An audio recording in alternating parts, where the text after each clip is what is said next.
नमस्कार दोस्तों, आप सबका स्वागत है आपके अपने चैनल गवर्नमेंट एग्जाम स्टडी में। दोस्तों आज हम बात करने जा रहे हैं इस वीडियो में यूपी ट्रिपल एससी की लोअर पीसीएस की वैकेंसी की। सबसे पहली चीज़ तो आपको यूपी ट्रिपल एससी की जो लोअर पीसीएस की वैकेंसी के फॉर्म आ चुके हैं उनको फिल कर लो। कोई भी बाद में ये नहीं बोलेगा या मैसेज नहीं आया किसी का कि मैम हमने सोचा कट ऑफ इतनी जाएगी और हमने इसलिए फॉर्म नहीं भरा। ये नहीं करना है, आप सभी को फॉर्म फिल कर लेना है। तो लेखपाल की तरह बहुत से लोग बाद में मुझे मैसेज कर रहे थे कि मैम हमने भरा नहीं फॉर्म और अच्छा खासा हमारे हाथ से मौका निकल गया, तो वो नहीं करना है। आपको पहले तो फॉर्म फिल करना है। दूसरी बात करते हैं हम लोग तैयारी की कि तैयारी कैसे करनी है। आपको देखो परीक्षा की तिथि पता चल चुकी है कि डेट कब है, एग्जाम कब होने वाला है। अब आपको उसके अकॉर्डिंग क्या करना है। सबसे पहला काम, हर एग्जाम की तैयारी करने के लिए आपको सबसे पहला काम जो करना होता है वो करना होता है दोस्तों PYQ, previous year question paper आपको लगाने होते हैं, देखने होते हैं। अगर चैनल पे आपने टेलीग्राम ग्रुप नहीं ज्वाइन किया है तो लिंक आपको डिस्क्रिप्शन में मिल जाएगा। वहाँ पर मैंने आपको सारी PDF जो यूपी ट्रिपल एससी के प्रीवियस ईयर के पेपर हैं, हिंदी के, यूपी जीके के, कंप्यूटर के, यूपी जो आपका GS वगैरह आता है वो सभी मैंने वहाँ प्रोवाइड कर रखे हैं। तो आप जाके वो PDF देख लो। पहले तो आप पहले क्या करोगे, PYQ करोगे।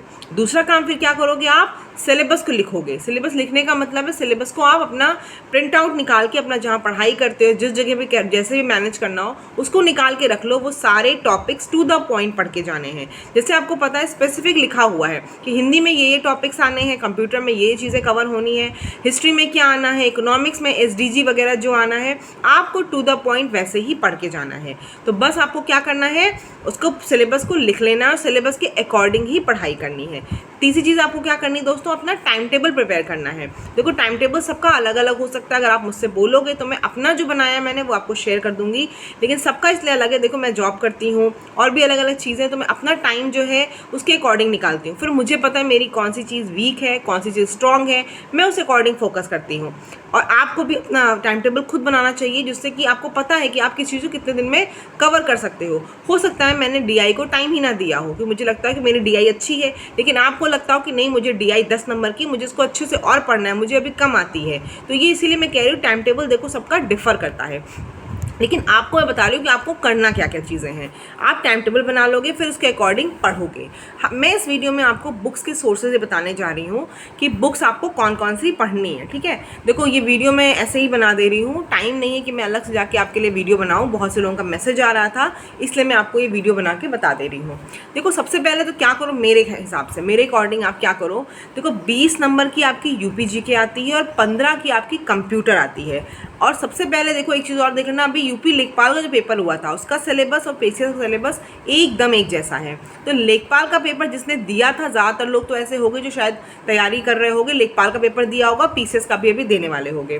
लेकिन जिन्होंने नहीं दिया है तो आप पहले तो लेखपाल का पेपर ज़रूर देख लो, देखो वहाँ पर क्या चीज़ें आई थी, कैसे क्वेश्चन पूछे गए थे। अब मैं देखो बता रही हूँ कि आपको कंप्यूटर और UP GK जो है 35 नंबर का, सबसे पहले इसको प्रिपेयर कर लो। प्रिपेयर क्यों कह रही हूँ कर लो, देखो एक तो यहाँ वेटेज ज़्यादा है, 35 नंबर का सीधे आपका प्रिपेयर हो जाएगा अगर आप इन्हें इन दोनों टॉपिक को प्रिपेयर कर लिया। दूसरी चीज़, क्योंकि यूपी ट्रिपल एससी में ये दोनों चीज़ें बहुत टाइम से आपकी आ रही है, तो ढेर सारे प्रीवियस ईयर आप देख लोगे, आपको एक आइडिया मिल जाएगा कि किस टाइप के क्वेश्चन पूछे जा रहे हैं। अगर हम लेखपाल की बात करें तो वहाँ पर जो कंप्यूटर आई थी वो मॉडरेट लेवल की थी। ठीक है, ऐसी नहीं थी, बहुत ईजी थी। तो मैं देखो आपसे ये बोलूँगी, कोई कोचिंग वाला कोई कुछ भी आपको ये कहे कि कंप्यूटर का हम कंफर्म 15 में से 15 दिलवा देंगे तो बहुत मुश्किल है। पेपर इजी आएगा तो सभी लोग कर लोगे और पेपर टफ आएगा तो कोई भी नहीं कर पाएगा, कितना ही बड़ा धुरंधर क्यों ना हो। तो मैं आपको ये बोलूँगी कि ऐसा मत करना किसी 15 नंबर के चक्कर में हो कि कंप्यूटर देखो कई बार अजीब सी चीज़ें पूछ ले रहा है, तो आपको उसके चक्कर में परेशान नहीं होना है कि उस 15 मार्क्स के चक्कर में आप सब कुछ साइड करके बहुत से लोग सिर्फ कंप्यूटर को लेकर टेंशन में आ गए हो। भाई उसी 15 नंबर से नहीं कुछ होने वाला है, बाकी जो आपके 85 नंबर बचेंगे उनको भी देखना है आपको। उनको नहीं देखोगे तो सिलेक्शन में वैसे ही पीछे रह जाओगे। और मैं बार बार एक ही चीज़ बोलती हूँ, सिलेक्शन आपका आसान क्वेश्चन पे होता है। अगर आपने आसान एक भी क्वेश्चन गलत कर दिया ना तो आपका सिलेक्शन खत्म हो जाता है। टफ क्वेश्चन अगर आपको नहीं आता तो वहाँ बैठी किसी भी इंसान को नहीं आता होगा, ये हमेशा भरोसा रखो। पेपर अगर कंप्यूटर का मैं बता रही हूँ कि मॉडरेट आया तो सभी के लिए मॉडरेट था, कोई वहाँ ये नहीं कहेगा कि नहीं कंप्यूटर बहुत इजी आया, सबके लिए मॉडरेट लेवल का था। ठीक है, तो ये मैं नहीं कह रही हूँ कंप्यूटर नहीं पढ़ना है, पढ़ना है आपको, उसके सोर्सेज रखने हैं, लेकिन डेडिकेटेड टाइम कम ही रखना है। ये नहीं कि 15 नंबर के चक्कर में आप पूरे 2 महीने खाली कंप्यूटर ही पढ़ते चले गए। अब हम बात कर लेते हैं हमें बुक्स के सोर्सेज क्या क्या रखने हैं। UP GK की बात करूँ तो देखो मेरे पास ये है परीक्षा वाणी की बुक है, ये उल्टी दिख रही होगी आपको क्योंकि मैं सेल्फी मोड से वीडियो बना रही हूँ। ये परीक्षा वाणी की बुक है मेरे पास, और दूसरी एक राकेश सारस्वत की भी बुक है। तो आपको देखो क्या करना है, टॉपिक वाइज जो टॉपिक वाइज चीज़ें हैं वो आपको पढ़ते हुए चलनी है, ठीक है। आज ये टॉपिक कवर करना है मुझे संस्कृति वाला, उसके बाद ये टॉपिक कवर करना है, इस अकॉर्डिंग अपनी बुक उठा लो और बुक से पढ़ना शुरू कर दो। देखो मैं बार बार कह रही हूँ, मैं कोई बैच के लिए नहीं वीडियो बनाई हूँ कि आपको यहाँ कोई बैच मिल जाएगा या कुछ करा दूँगी। हाँ, कुछ चीज़ें ज़रूर कर सकती हूँ अगर आप यहाँ तैयार हो गए तो मैं आपको कुछ लाइव क्लासेस या कुछ कंटेंट जो मैं अपने बनाऊँगी वो मैं ज़रूर अपलोड कर सकती हूँ। बाकी मैं कोई कोर्स के लिए नहीं यहाँ पे आई हूँ, ना कोर्स आपको कोई बेचने जा रही हूँ, सिर्फ आपको गाइडेंस के लिए बता रही हूँ कि आपको कैसे पढ़ाई स्टार्ट करनी है और कैसे इसको ख़त्म करना है कि सिलेबस पूरा हो जाए हमारा। सबसे पहले मैंने बता दिया PYQ करोगे आप, उसके बाद सिलेबस को देखोगे और उसके बाद टाइम टेबल प्रिपेयर करोगे। चौथा हम लोग बुक सोर्स की बात कर रहे हैं, UPGK का मैंने आपको बता दिया। कंप्यूटर की बात करें, देखो मेरे चैनल पे कंप्यूटर की प्लेलिस्ट पड़ी हुई है, आप उस प्लेलिस्ट को देख लो, चाहिए होगा तो मैं PDF प्रोवाइड करा दूंगी आपको। उस प्लेलिस्ट को देख लो, काफ़ी अच्छी है, काफ़ी चीज़ें उसमें हैं। बाकी कुछ चीज़ें जो आपकी डाउटफुल रह जाएंगे उसको आप, मुझे पता है मैं कितना भी कहूँगी कि यहीं से पढ़ना है, आप उसके बाद भी 10 चैनल पे ज़रूर जाके देखोगे।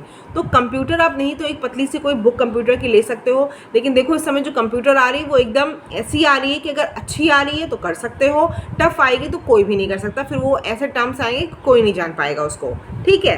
तो कंप्यूटर आप ऐसे कर सकते हो, प्रीवियस ईयर कर लोगे, चैनल पे प्लेलिस्ट है उसको देख लोगे, वीडियोस जो बनाई हुई है मैंने देख लोगे, समझ में आ जाएगा, तो काफ़ी हद तक आपकी चीज़ें सॉल्व हो जाएंगी। हम उसके बाद बात करते हैं देखो हमारे सिलेबस की हिंदी की। तो हिंदी देखो 10 नंबर की आनी है, इन दोनों को पढ़ने के बाद आपको हिंदी पे आना है। हिंदी 10 नंबर में जो कंटेंट है, ज़्यादातर आप परीक्षा की तैयारी कर रहे हो तो आपकी हिंदी कहीं ना कहीं प्रिपेयर भी होगी, आपके नोट्स भी कुछ ना कुछ बने होंगे, ठीक है। तो आप हिंदी वहाँ से कर सकते हो, अपने नोट्स से, अपने बुक से, जहाँ से भी कर रहे हो। उसके बाद आपको हिंदी करनी है। हिंदी की PDF भी मैंने PYQ की दे रखी है, तो अगर आप कुछ नहीं कर पा रहे हो, PYQ भी अच्छे से कर लोगे ना कॉन्सेप्ट के साथ, तो आपका समझ लो हिंदी हो जाएगा। ये 10 नंबर हो गया। फिर उसके बाद हमारा जो नया है वो नया सिलेबस है हमारा एनवायरनमेंट का, ठीक है, पर्यावरण वाला और डिजास्टर मैनेजमेंट का। तो देखो पर्यावरण तो आप, मैं ये बोलूँगी आपको कि घटना चक्र से पढ़ लो, या फिर अगर कोई मार्केट में आपने बुक अभी ली हो लेखपाल के टाइम पे, या कोई लेखपाल में बैच लिया हो, आपने कुछ भी किया हो, तो एनवायरनमेंट आप वहाँ से कर सकते हो, ठीक है। एनवायरनमेंट में जो आपके जैसे वाइल्ड लाइफ सेंचुरीज वगैरह हैं या और बेसिक जो और भी क्वेश्चन है आप वो कर सकते हो। बाकी मैं आपको ये बोलूँगी घटना चक्र की पतली सी बुक आती है पर्यावरण की, वो ले आओगे तो बहुत अच्छा है, काफ़ी चीज़ें कवर हो जाएंगी उससे। तो आप एनवायरनमेंट वहाँ से कर लोगे। डिजास्टर मैनेजमेंट की जो चीज़ें हैं, आपका NDMA वगैरह है, वो सब मैं आपको कहाँ से बताऊंगी, वो सब मैं आपको NDMA वगैरह, देखो मेरे पास तो एक मेंस की बुक है, मतलब मैं उससे करूँगी आपको। मैं नोट्स, क्योंकि वो इंग्लिश में इसलिए नहीं बोल पा रही कि मैं आपको प्रोवाइड कर दूँगी, वो इंग्लिश में नोट्स हैं, जिनको अगर इंग्लिश में चाहिए होगा तो बताना, मैं उनको भी वो चीज़ दे दूँगी, ठीक है। तो देखो ये आपका हो गया, क्या कहते हैं, एनवायरनमेंट और डिजास्टर का 10 नंबर का। 10 नंबर की DI यानी जो आपने पेट में तैयार की थी वो वैसे ही रहेगी। तो अभी तक हम कितने नंबर कवर कर चुके हैं अपने, 35 और 30 यानी कि 65 नंबर हम लोग कवर कर चुके हैं। नया एक टॉपिक आपका साइंस एंड टेक आया है, जिसमें आपने देखा कि प्रीवियस अभी लेखपाल का जो पेपर हुआ था वहाँ पर आपसे चंद्रयान मिशन पूछा गया था और भी कई मिशन वगैरह पूछे गए थे, ठीक है। तो देखो मैं ये बोलूँगी कि साइंस एंड टेक में आपको जो अभी अपडेटेड, पहले तो करेंट का डेटा पढ़ना है हमें, उसके अलावा जो हमारे रिसेंट में जो मिशन हो रहे हैं, जो भी लॉन्च हो रही चीज़ें या कोई नया टेक्नोलॉजी में इम्प्रूवमेंट हो रहा है, वो पहले हमें पढ़ लेना है। साथ ही में जो टॉपिक इन्होंने दिया है नैनो टेक्नोलॉजी का और ये सब, इन सब के थोड़े थोड़े कॉन्सेप्ट पढ़ के जाने हैं, ठीक। उसके बाद देखो दोस्तों हमारे पास क्या बचा, हमने ये साइंस एंड टेक भी 10 नंबर का कर लिया। उसके बाद हमारे पास हिस्ट्री, पॉलिटी, भूगोल, ये सब पढ़ा। तो देखो मैं अब घटना चक्र पढ़ती हूँ, थोड़ा बहुत लूसेंट पढ़ी हुई है, तो मैं वहाँ से रिवाइज करूँगी। आपको ये नहीं बोल रही कि इतने कम समय में आप उठा लो घटना चक्र और पढ़ने लग जाओ। आपने लूसेंट से या जिस भी बुक से आपने इन टॉपिक्स को कवर किया हो, क्योंकि ये 5-5 नंबर के टॉपिक्स हैं, तो आपको इनको वहीं से रिवाइज करना है। तो देखो इतना करने के लिए सिलेबस हमारे पास ज़्यादा है, समय बहुत कम है, तो हमें बहुत टाइम वेस्ट नहीं करना है, बहुत अच्छे से अपनी स्ट्रैटेजी बना के चीज़ों को करते हुए चलना है, ठीक है।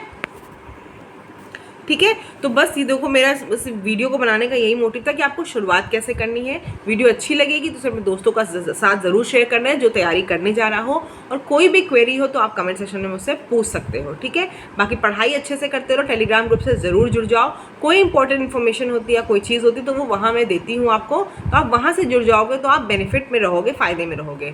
और मैं देखो इस वीडियो में आपको देखोगे तो आपको ज़रूर इससे हेल्प मिलेगी, आपको समझ में आएगा कि हमें अपनी स्टार्टिंग कैसे करनी है पढ़ाई की। और सिलेक्शन लेना है, सिर्फ पढ़ना नहीं, हमें सिलेक्शन लेना है। क्योंकि देखो ये मैंने भी देखा है, आपका भी होगा एक्सपीरियंस, एग्ज़ाम कितने भी देते रहो, कितनी बार भी अपीयर होते रहो, जब तक आपका फाइनल सिलेक्शन नहीं होता कोई नहीं पूछता कि आप कितनी बार डीवी में गए और कितनी बार कहाँ गए हो, कितनी बार आपने प्री निकाल लिया, मेंस निकाल लिया। सिलेक्शन से ही फ़र्क पड़ता है कि आप किस पद पे हो या आपका सिलेक्शन हुआ कि नहीं। सिलेक्शन ही आपका जो है वो आपकी मेहनत की वो बताता है कि आपने बहुत मेहनत की होगी। जिसका सिलेक्शन हो गया लोग उसको कहते हैं बहुत मेहनती था, लेकिन जिसका सिलेक्शन नहीं हुआ उसके लोग कमियां निकालते कि उसने ये किया वो किया, ऐसे टाइम वेस्ट किया। तो आपको सिलेक्शन लेने के लिए पढ़ाई करनी, ना कि किसी और चीज़ के लिए। चैनल पर नए हो गए तो चैनल को सब्सक्राइब कर लेना, दोस्तों के साथ ज़रूर शेयर करना। कोई क्वेरी होगी कमेंट सेक्शन में पूछ सकते हो, टेलीग्राम ग्रुप से जुड़ जाओ, मैं जितनी भी आपकी हेल्प हो सकती है ज़रूर करूँगी। धन्यवाद।